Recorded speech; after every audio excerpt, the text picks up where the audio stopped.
Un jour, un journaliste a dit d'elle « Il y a actrice et actrice, elle en est une ». Eh bien, cette affirmation résume parfaitement notre invitée du jour et on est très heureux de la recevoir. Bonjour Marie-Josée Croze. Bonjour. Merci d'être ici. Je disais, on est honorés, heureux de vous recevoir d'abord parce que le film dans lequel vous jouez et vous-même êtes magnifique. Un film qui s'appelle De nuit jusqu'au matin, dont on va parler dans quelques minutes. Et ensuite parce que vous êtes rare. On vous voit peu d'interviews, peu d'infos sur votre vie et une capacité incroyable à changer de visage et de silhouette et d'aspect à chacun de vos rôles. Vous aimez cultiver ce mystère autour de votre personne? Je déteste pas en fait. J'ai pas décidé, ça s'est un peu fait comme ça, je crois. Mais j'aime beaucoup parce que du coup, j'ai un sentiment de liberté très, très vaste et j'ai l'impression d'être invisible même. Et c'est quelque chose que j'aime beaucoup, de ne pas être reconnue forcément par les gens dans la rue, de pouvoir continuer de les observer sans qu'ils sachent qui je suis. C'est extrêmement... c'est un cadeau, quoi, parce que je me suis toujours imaginé ce que ça pouvait être d'être un acteur très regardé. Ça doit être difficile parce qu'on doit se nourrir des autres. Donc si on est regardé soi-même, on ne peut plus... regarder. Mais vous comprenez que vous brouillez les pistes, vous devenez insaisissable, vous donnez finalement à voir que votre métier qui coule dans vos veines. Vous comprenez que ça vous donne une place à part dans le cinéma français? Peut-être, mais enfin, moi, c'est pas un plan de match, quoi. Je me suis pas dit un jour qu'il fallait que ce soit comme ça. Ça s'est fait par la force des choses et par ma nature aussi assez secrète, quoi. J'ai jamais aimé... J'ai toujours aimé brouiller les pistes, ça c'est vrai, depuis que je suis toute petite. Je m'interroge aussi beaucoup sur le fait que vous êtes une actrice dont le talent est reconnu. Vous avez tourné avec les plus grands, on peut citer Steven Spielberg, Wim Wenders, vous avez tourné avec Jean Dujardin, Daniel Auteuil, Catherine Deneuve, on pourrait en citer comme ça des dizaines. Vous avez été primée de nombreuses fois pour votre jeu, dont un formidable prix au Festival de Cannes il y a quelques années. Et on s'interroge parce que d'autres actrices qui n'ont pas votre carrière aujourd'hui sont beaucoup plus présentes que vous dans les médias, beaucoup plus présentes que vous dans les magazines, dans les publicités. Elles sont accrochées par des marques et vous, pas. Pourquoi? Non, mais je ne sais pas pourquoi. Je sais pas pourquoi. Mais honnêtement, la chose la plus importante pour moi, c'est la liberté. Et je pense que de mon côté insaisissable et très libre fait qu'on ne peut pas tellement me mettre dans une case ou dans une autre. Donc peut-être que c'est ça, enfin, on pourrait épiloguer très longtemps là-dessus, mais c'est vrai que ce n'est pas vraiment quelque chose auquel je pense. Moi, ça ne vous gêne pas en fait? Non, parce que tout ce qui m'intéresse le plus en fait, c'est d'avoir accès à des univers différents, à des metteurs en scène, à vraiment des rôles différents. Je détesterais être enfermée dans un type de rôle, dans un type de cinéma. Enfin, je n'aimerais pas ça. Mais est-ce que vous avez quand même l'impression que votre talent, dont beaucoup disent qu'il est très grand, est reconnu à sa juste valeur aujourd'hui en France? Oh, mais ça aussi, je m'interdis ce genre de calcul. Je trouve que c'est mesquin de calculer des choses comme ça. Ça n'a pas d'importance. Parce que être reconnu, pas reconnu, c'est pas très important. La seule chose sur laquelle moi, je peux réfléchir, ce sont les choses sur lesquelles je peux agir. Donc là-dessus, ça ne me regarde pas, ce sont les autres.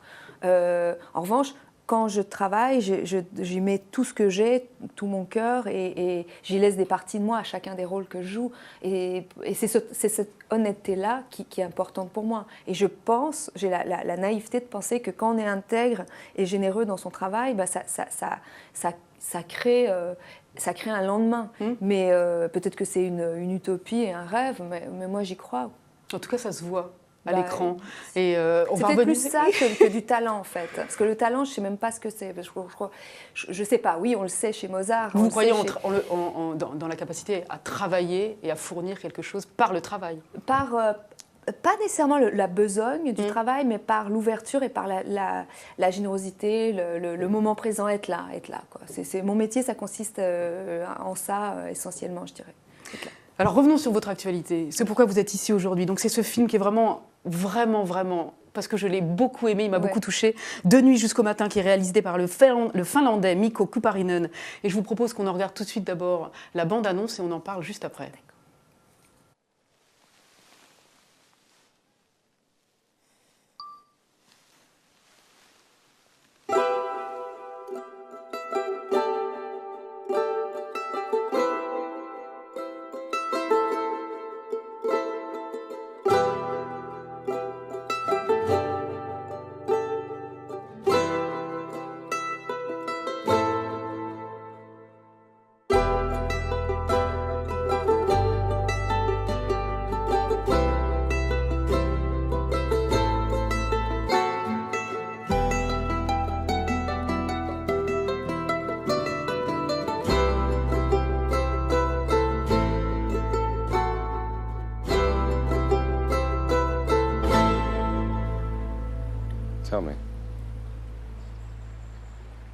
It's nothing. No, it wasn't. It was a look. Marie-Josée Croze, vous avez dit un jour que vous ne vous engagiez dans le tournage d'un film que quand vous aviez vraiment envie de le faire. Du coup, on se demande, qu'est-ce qui vous a vraiment donné envie de dire oui à ce réalisateur finlandais ? C'était pas le scénario, parce que le scénario, je me souviens je le trouvais très classique et il m'ennuyait un petit peu quand même. Et j'ai quand même, mais il était très bien fait. Il avait une qualité d'écriture. Et donc ça, c'est pas non plus tous les jours. Enfin, dès que je sens qu'il y a quelque chose de particulier, je vais pousser un peu ma curiosité. Donc j'ai demandé à le rencontrer, ce réalisateur finlandais. Il venait à Paris rencontrer d'autres actrices parce que je n'étais pas la seule approchée pour le rôle. Et puis quand je l'ai rencontré, d'abord il est très jeune, c'est quasiment son premier film, parce qu'il en a fait un autre précédemment, mais en Finlande, qui était une commande, je crois. Et ça se joue sur des choses très simples, en fait. Un humour ou une facilité de contact, un sérieux aussi, j'ai bien senti, ça je l'ai lu dans son scénario, puis je l'ai vu chez lui aussi, c'est quelqu'un d'extrêmement sérieux. Qui fait les choses avec beaucoup de rigueur. Et metteur en scène, c'est pas acteur. Metteur en scène, ça demande des qualités de rigueur, justement, que n'ont pas forcément les acteurs. Donc lui, il avait ça, il portait ça en lui. Donc voilà, et on a eu un humour commun très rapidement. J'ai senti qu'on pouvait rire des mêmes choses, on pouvait s'émouvoir des mêmes choses, avoir aussi des goûts sur le cinéma. Par exemple, Mikko, il aime beaucoup, ce metteur en scène, il aime beaucoup les choses indicible, très fine, un jeu très épuré. Donc ça, c'est aussi quelque chose que j'aime. Donc c'est sur ces choses-là qu'on dit oui, par exemple. Ça me fait penser que vous n'aimez pas vous regarder. Non. Et pourtant, vous êtes d'une grande rigueur. Vous l'avez évoqué à propos du réalisateur, mais vous-même, vous êtes d'une grande rigueur. Et je pense en particulier à votre attachement aux détails, à rentrer dans les personnages par le détail. Ça ne vous intéresse pas donc de vous regarder après coup pour voir ce que vous donnez à l'image ? Non, parce que je me regarde, mais d'une façon très... comment dire, je sais très rapidement ce que je fais de bien ou de pas bien. Des fois, je vais me voir au combo quand on tourne, et parce que j'ai un doute, si par exemple on refait la scène plusieurs fois, et je vais juste jeter un œil, quoi. Et très rapidement, j'entends ma voix, ou je vois une crispation de mâchoire, ou quelque chose, ou les cheveux qui sont bizarres. Je fais non, ça va. Et je sais que le problème vient de là, mais après, j'ai pas du tout envie de... Ou alors je peux regarder quelque chose que j'ai fait, mais il y a 15 ans. Je suis en décalage d'à peu près 10 ans avec mon travail. C'est beaucoup. C'est beaucoup, vous trouvez ? Moi, je trouve que ça va. 10 ans, après, il y a prescription. J'ai beaucoup de tendresse pour moi 10 ans plus tôt. J'arrive à me regarder et à trouver certaines choses bien. Et sinon, si je vois quelque chose que j'ai fait il y a 2 ans, je n'y vois que les problèmes, que les choses sur lesquelles j'ai buté, où j'ai pas été assez loin, où j'ai pas été assez forte. Donc ça m'énerve. Ça doit être assez frustrant parfois. C'est très énervant. Vous avez dit aussi un jour, nous les artistes, on est ambassadeurs de la condition humaine en général. Est-ce que ça signifie qu'aucun personnage à jouer, à incarner, ne vous rebute, ne vous effraie ? Vous pourriez jouer n'importe quoi. A priori, il faudrait être capable de ça. Il faudrait en arriver à ça, idéalement, je crois. Mais l'acteur idéal, il devrait être capable de tout jouer, il devrait n'avoir aucun... Mais c'est difficile, c'est presque impossible, parce que forcément, il y a des choses sur lesquelles il y a certaines choses sur lesquelles, soit on n'a pas envie, parce qu'il y a ça aussi, ou alors... On aurait trop de mal avec soi-même à gérer sa propre pensée et celle du personnage. Il y aurait une trop forte contradiction. Voilà, il y aurait un tel conflit que ça deviendrait infernal. Et parce qu'il faut que tout le monde se mette d'accord. Moi, c'est comme ça que je fonctionne, en fait. Dire que c'est comme si, quand je joue un personnage, c'est comme si j'hébergeais quelqu'un, en fait. C'est comme si j'avais... que vous le laissiez rentrer chez vous. J'ai une colocataire, quoi. J'ai quelqu'un qui vient vivre chez moi et avec laquelle je vais partager mon intimité, quelque part. Donc il faut quand même qu'il y ait une certaine tendresse. Vous ne pouvez pas vous sentir en danger en permanence. Avoir quelqu'un qui vous mettrait toujours dans Si je saisis pas l'individu, je saurais pas l'aider de toute façon. Je saurais pas. Et il m'arrive parfois de lire des scénarios et de voir qu'il certains personnages, je vois quelqu'un d'autre le jouer très bien, mais moi, j'aurais pas ce qu'il faut, j'aurais rien à lui transmettre. Donc dans ces cas-là, je préfère passer mon tour, je préfère dire au metteur en scène ou à la metteur en scène, pourquoi tu penses pas à une telle? Parce que moi, j'ai rien là, j'ai rien en magasin pour toi, pour ce rôle-là. Mais ce ne sera pas par peur? Non, j'ai pas peur. Par angoisse, par... Ah non, pas du tout. Peur oui, c'est-à-dire peur de pas y arriver, puis que quelqu'un ne soit pas content. J'aime pas rendre les gens malheureux. Quoi, mais de vous mettre vous-même en danger psychologiquement, par exemple? Non, ça, j'ai pas peur de ça. Ça, j'ai jamais eu peur de me mettre en danger psychologiquement avec le cinéma, jamais. Avec le jeu, jamais. Au contraire, c'est une libération, même quand on touche à des choses qui font mal.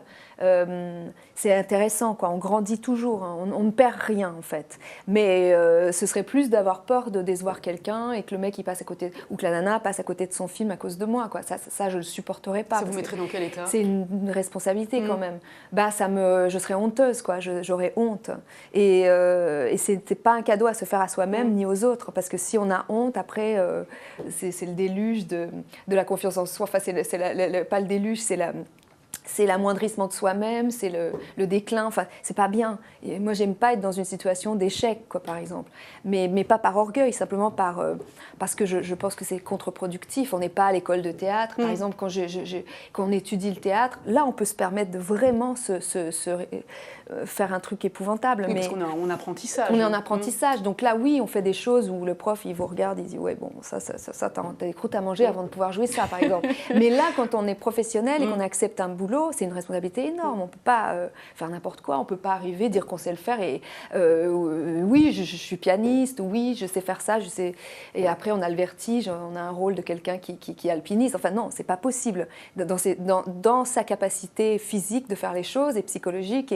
Et voilà, il faut savoir dire au metteur en scène, j'ai pas ça en moi, que ce soit physique ou affectif.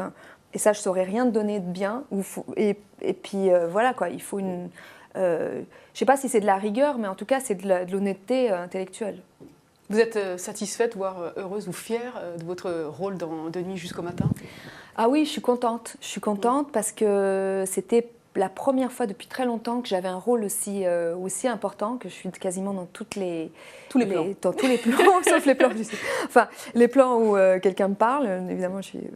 Vous êtes dans toutes les scènes, en tout oui, cas. je suis dans toutes les scènes. Et sinon. Et donc, c'est un travail assez minutieux. C'est très, très difficile, en fait, de faire ça.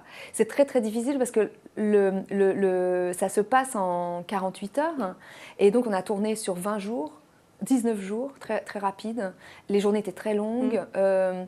Et c'était pas tourné dans l'ordre. Voilà. Et c'était tourné en anglais. Et c'était en anglais. Et donc, il y avait énormément de paramètres de difficulté. Et c'était prise de tête. Voilà. C'était un travail très exigeant. Très, très exigeant. Et quand j'ai vu le résultat, j'ai pas senti... j'ai pas trouvé, en tout cas... La difficulté que moi j'avais rencontrée. Je ne l'ai pas vue à l'image. J'ai dit Dieu merci, il ne faut pas que ça se voit. Et c'est ça, c'est tout ce qui compte. Le reste, on l'oublie. Hein. C'est d'avoir eu froid ou d'avoir... peu importe ce qu'on a vécu sur un tournage, si le résultat il est bien, on oublie les difficultés. C'est fou. C'est magique même. Et si le résultat n'est pas bien, par contre, là, ça revient. On se dit, oh non, là, j'ai souffert et ça se voit et je ne suis pas contente. Mais non, je suis contente. Le film, il est très beau, il est fin, il est subtil, il est envoûtant aussi. Quand je l'ai vu, alors c'était très bizarre, je l'ai découvert, il m'a envoyé le lien, le metteur en scène, et du film, ce que jamais personne n'avait fait avant même qu'il ait terminé, quoi. C'était pas fini. Il avait mis une musique, ce qu'on met avant d'avoir les droits et tout ça. Et moi, je croyais que c'était la bande-annonce qui me demandait d'approuver. Donc, je clique. J'étais pas du tout dans un état pour me voir pendant 1h30. Et tout d'un coup, j'ai dit, mais ça dure très longtemps, cette bande-annonce. Donc, qu'est-ce qui se passe? Et puis, en fait, je suis restée assise sur mon siège. J'ai pas bougé jusqu'à la fin, et j'ai pas arrêté, faire marche arrière pour regarder un truc qui était laid ou qui était bien. Et j'ai regardé jusqu'à la fin, puis j'ai versé ma larme à la fin, mais j'ai regardé ce film comme si j'en étais pas, en fait. Et ça, c'est un signe qu'il a réussi, que le film il est réussi, c'est quand on oublie le travail qu'on a fait et qui on est, et qu'on voit un personnage et une histoire, c'est là où on peut dire qu'on est content. On est complètement sous le charme de ce film. Merci beaucoup Marie-Josée Croze d'être venue au Figaro nous parler donc de Deux nuits jusqu'au matin. C'est un film de Mikko Kuparinen avec à vos côtés un autre Mikko Nousiainen et Harli Jover aussi, qui joue votre ami. Oui. Actuellement, il est en salle depuis le 9 novembre et on incite beaucoup les gens à aller le voir évidemment. Oui. Merci encore. Merci.